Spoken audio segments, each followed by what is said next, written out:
¿Qué cosas se han perdido de aquella política de la transición, que era todo como buenas intenciones, como vamos a sacrificar ciertas cosas, ¿qué se ha perdido? Hombre, yo creo, primero, con todos mis respetos a todos los políticos de ahora, que la gente éramos buena gente. La gente, como no habíamos aprendido a ser políticos, sino que lo que queríamos resolver el problema, queríamos hacer colegios, parques infantiles, llevar al autobús, porque ten en cuenta que yo, cuando me hice alcalde en Boadilla del Monte, en algunos puntos no entraba el agua. Pusimos una calle, el barrio de la Alegría, porque metimos el agua, y el agua era poner una tubería que valía 20.000 pesetas. Entonces, de aquí estas cosas las que te dan, te enriquecen, pero te enriquecen a efectos de tu vida, tu persona con la gente. Lo demás no, negocio, nunca nos interesa para nada. Y eso ahora ya, pues, hombre, los políticos no se miran pensando mucho en el pueblo, miran pensando en el partido político, porque en definitiva, yo siempre lo que he dicho, que me gustaría y me gustará que fueran listas abiertas. Entonces es cuando el político tiene que ver que no es el partido, sino es el pueblo. Se define como romántico y pertenece a esa casta de los históricos de televisión española en la mítica sede del Paseo de La Habana. Pero además, Francisco Cerro García ha presentado algunos programas de televisión, ha participado en revistas e incluso ha sido alcalde de un pueblo de Madrid, Boadilla del Monte, y posteriormente le ha dado tiempo de crear su propio partido político. Ahora está muy dedicado al Club Internacional de la Prensa, que es una asociación mixta, periodistas españoles, periodistas extranjeros, con una larga trayectoria de varias décadas, que es uno de los referentes de la profesión en España. Y aquí hoy, en periodistadigital.com, es un placer recibir a Francisco Cerro. ¿Qué tal? Muchas gracias, me encanta estar casi en mi casa, estar con amigos. Por supuesto. Nos llama la atención de su currículum, extenso currículum, eso para un periodista es bueno, un periodista tiene que... decía otro día Olga Biza aquí en estos micrófonos que tiene que reciclarse constantemente, ¿no? Tiene que moverse. Comentaba antes de la presentación que cuando estaban en aquel Paseo de La Habana en televisión española buscaban el periodista completo, ¿no? Sí. Yo te puedo decirte que viví una época maravillosa, fantástica, y que me encantaría si pudiera volver a eso. Ganamos poco dinero, pero éramos unos románticos y éramos gente que nos gustaba nuestra profesión.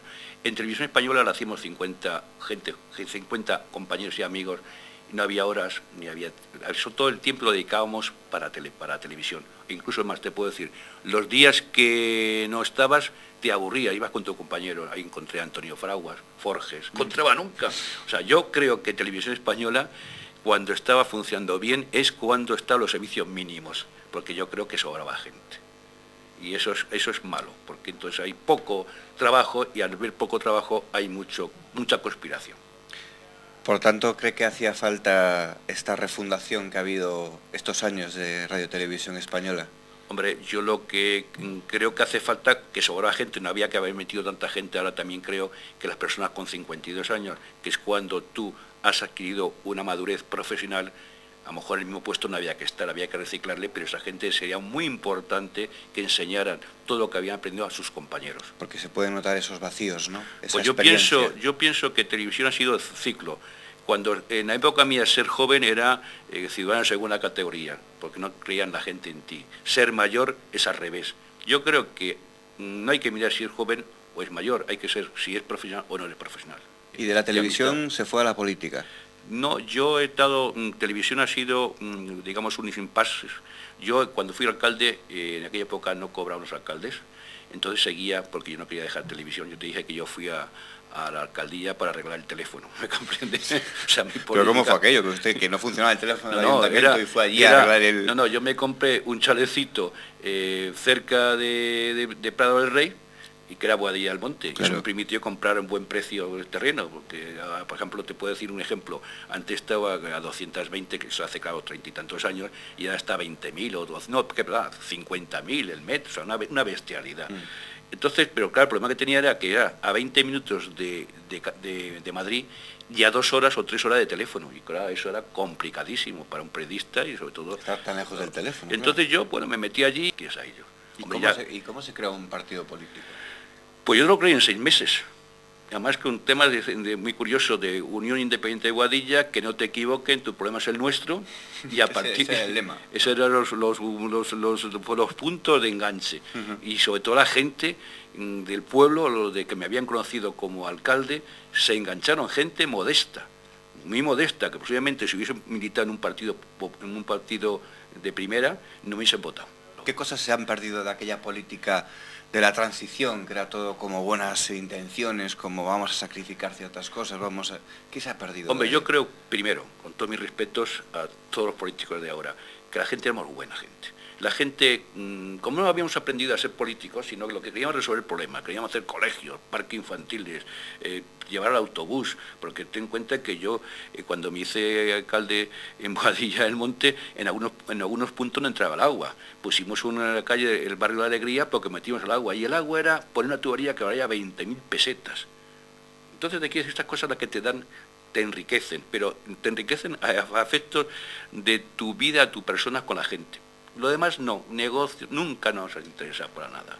Y eso ahora ya, pues el hombre, los políticos no se miran pensando mucho en el pueblo, miran pensando en el partido político, porque en definitiva, yo siempre lo que he dicho, que me gustaría y me gustará que fueran listas abiertas. Entonces es cuando el político tiene que ver que no es el partido, sino es el pueblo.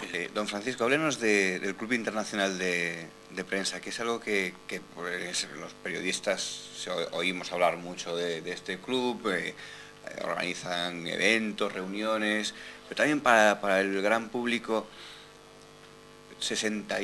más de 60 años de historia. No, tanto no. Se creó en el 1962. 62. Ah. El célebre Club Internacional de Prensa, que era de Pinar, era el club más importante. Hay que pensar que nos estamos en la época de Franco. El club de opinión era el único club internacional de prensa. Cualquier embajador, ministro, presidente, se hacía a través del Club Internacional de Prensa. Teníamos, sobre todo se creó más que en la prensa nacional, se creó para prensa extranjera, corresponsales. No hay que olvidar que todos los gobiernos miman mucho a la prensa internacional, pero en todos los países. Se creó como para darles un espacio. Sí, un espacio, y donde entramos muy pocos periodistas españoles, y un ambiente muy agradable, un ambiente abierto, un club social donde te encontrabas pues con compañeros de distintos países, cambias impresiones, incluso de España. Y nosotros estamos encantados de haberle tenido aquí en Periodista Digital. Esta es su casa y estos son micrófonos abiertos siempre que quieran.